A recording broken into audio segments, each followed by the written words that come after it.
As-tu déjà prié en larmes, sans même trouver les mots? As-tu déjà eu cette impression que tes prières se perdaient dans le silence? Je suis là pour te rappeler aujourd'hui une vérité puissante. Dieu entend, Dieu voit, et Dieu répond. Et surtout, ta prière d'aujourd'hui est la réponse de demain. Reste avec moi, car dans les prochaines minutes, tu vas recevoir un vrai encouragement de foi.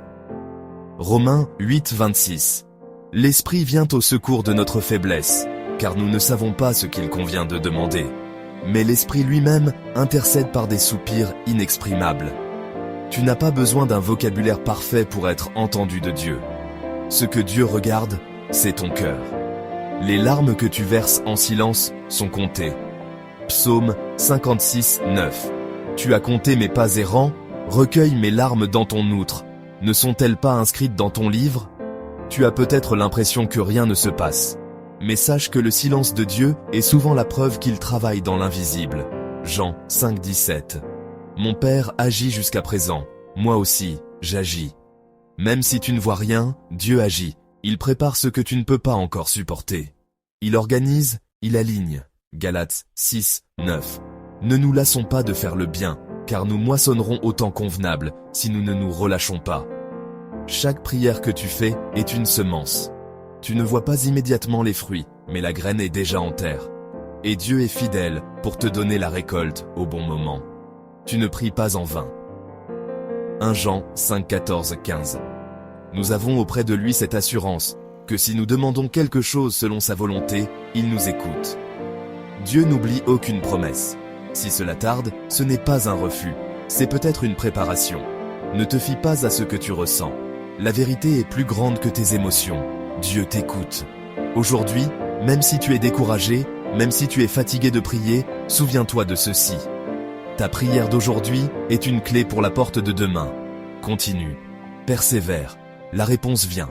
Le temps de Dieu est parfait, même s'il ne correspond pas à notre calendrier.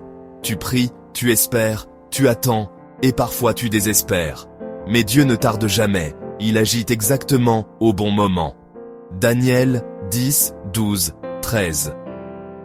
Dès le premier jour où tu as eu à cœur de comprendre et de t'humilier devant ton Dieu, tes paroles ont été entendues.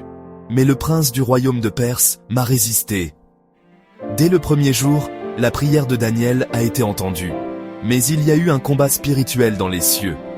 Ce que tu vis peut être lié à ce que tu ne vois pas.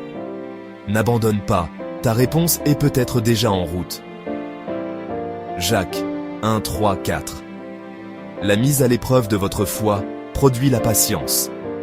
L'attente n'est pas un vide, c'est un lieu de croissance. Dieu utilise l'attente pour purifier ton cœur, renforcer ta foi, t'éloigner de ce qui n'est pas bon pour toi. Ecclésiaste 3, 1.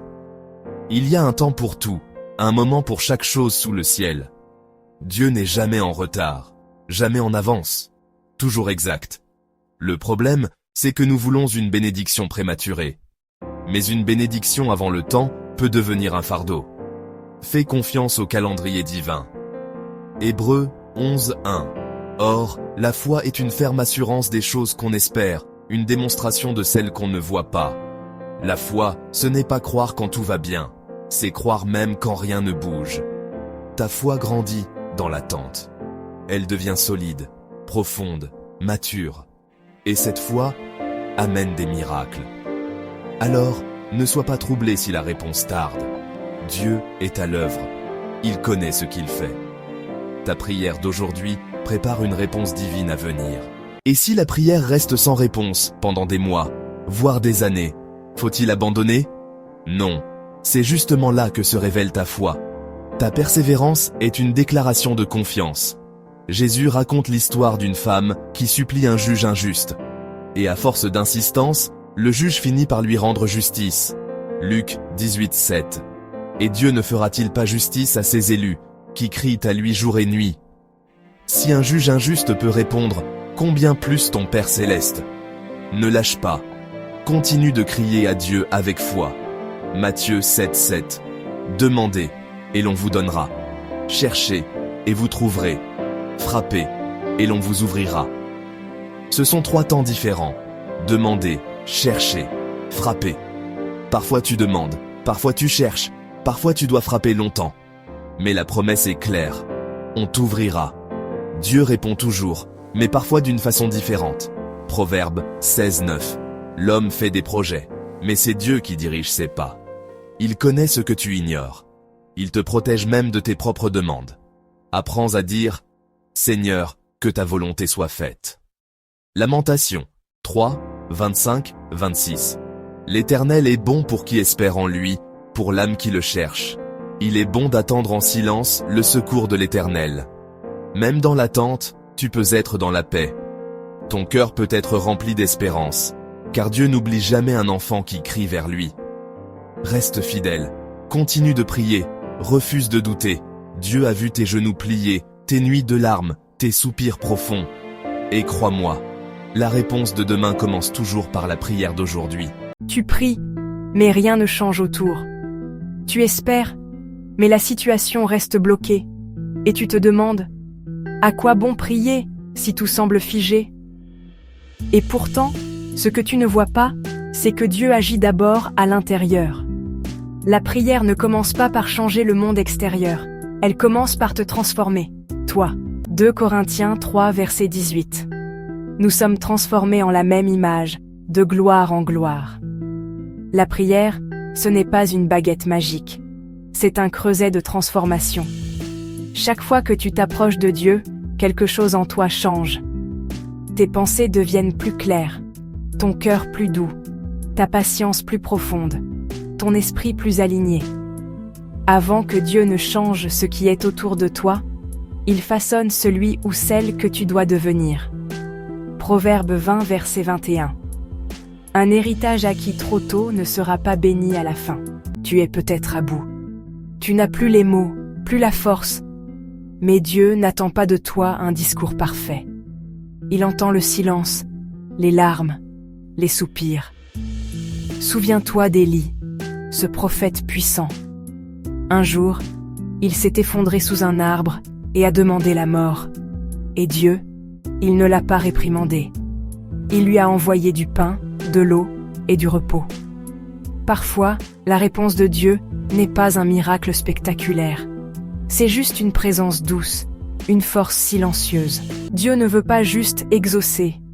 Il veut habiter avec toi. Prier, c'est demeurer, respirer avec Dieu.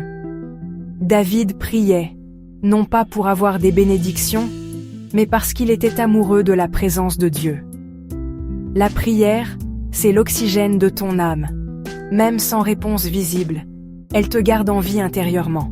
Peut-être que ta prière n'a pas encore changé ce que tu vois, mais regarde ce qu'elle change en toi.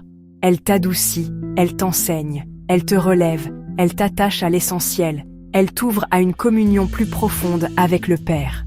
Et crois-moi, celui que Dieu transforme dans le secret, il l'élèvera au grand jour. Ne laisse pas le silence t'arrêter. Ta prière d'aujourd'hui, même faible, même douloureuse, est la réponse que Dieu construit pour demain. Beaucoup prient. Des milliers prononcent des mots chaque jour, mais très peu voient des choses bouger. Pourquoi? Parce que la prière sans foi, c'est comme une flèche sans pointe, comme un moteur sans carburant. Tu peux prier tous les jours, mais sans foi, c'est du vent. La foi, ce n'est pas juste croire que Dieu existe. C'est croire qu'il entend, qu'il agit, qu'il est fidèle à ses promesses. Marc 11, 24 dit « Tout ce que vous demanderez en priant, croyez que vous l'avez reçu, et cela vous sera accordé. » Dieu ne te demande pas de prier avec des mots parfaits. Il te demande de prier avec un cœur qui croit. Tu n'as pas besoin d'une foi géante, mais d'une foi authentique. Jésus a dit dans Matthieu 17, 20 « Si vous avez de la foi comme un grain de sénévé, vous direz à cette montagne, transporte-toi, et elle se transportera. » Les prières les plus simples, si elles sont pleines de foi, déclenchent des miracles. Mais les plus belles prières, vides de foi, ne montent pas plus haut que le plafond. Ce n'est pas l'émotion de ta prière qui touche Dieu, c'est la foi qui l'accompagne. Jacques 1, 6, 7 nous avertit qu'il demande avec foi, sans douter. Car celui qui doute est comme une vague agitée par le vent, qu'il ne s'imagine pas recevoir quoi que ce soit du Seigneur. C'est dur à entendre, mais vrai. Le doute bloque l'action de Dieu dans ta vie. Tu peux prier, jeûner, pleurer, mais si tu ne crois pas vraiment que Dieu peut et veut répondre, ta prière est une coquille vide. Le doute fait vibrer tes lèvres, mais la foi fait trembler le ciel.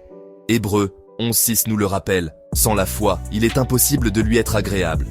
Dieu n'exauce pas par pitié, il agit en réponse à la foi. Pas une foi parfaite, mais une foi réelle, vivante, même tremblante. Romains 4, 20, 21 parle d'Abraham. Il ne douta point par incrédulité au sujet de la promesse de Dieu, mais il fut fortifié dans la foi, donnant gloire à Dieu, ayant la pleine conviction que ce qu'il promet, il peut aussi l'accomplir. Tu veux voir les promesses de Dieu s'accomplir? Alors crois comme Abraham. Même si ton ventre est stérile, même si tout semble fermé, la promesse est plus forte que les circonstances. Dieu n'agit pas selon ta logique, mais selon ce qu'il a dit. Et la clé qui active la promesse, ce n'est pas ton intelligence, ni ton ancienneté dans la foi. C'est ta foi. La foi ouvre les cieux, libère les guérisons, renverse les murs, fait parler ce qui était mort. Luc 1,45 déclare « Heureuse celle qui a cru, car les choses qui lui ont été dites de la part du Seigneur auront leur accomplissement. » Oui, prier, c'est bien. Mais prier avec foi, c'est ce qui fait bouger Dieu. Alors aujourd'hui, je t'invite à ne plus prier par habitude, mais à prier avec conviction, avec audace, avec assurance. La prière, c'est ton cri. La foi, c'est la main qui tourne la clé. Et la promesse de Dieu, c'est la porte qui s'ouvre. Prier, c'est bien. Mais prier avec foi, c'est puissant.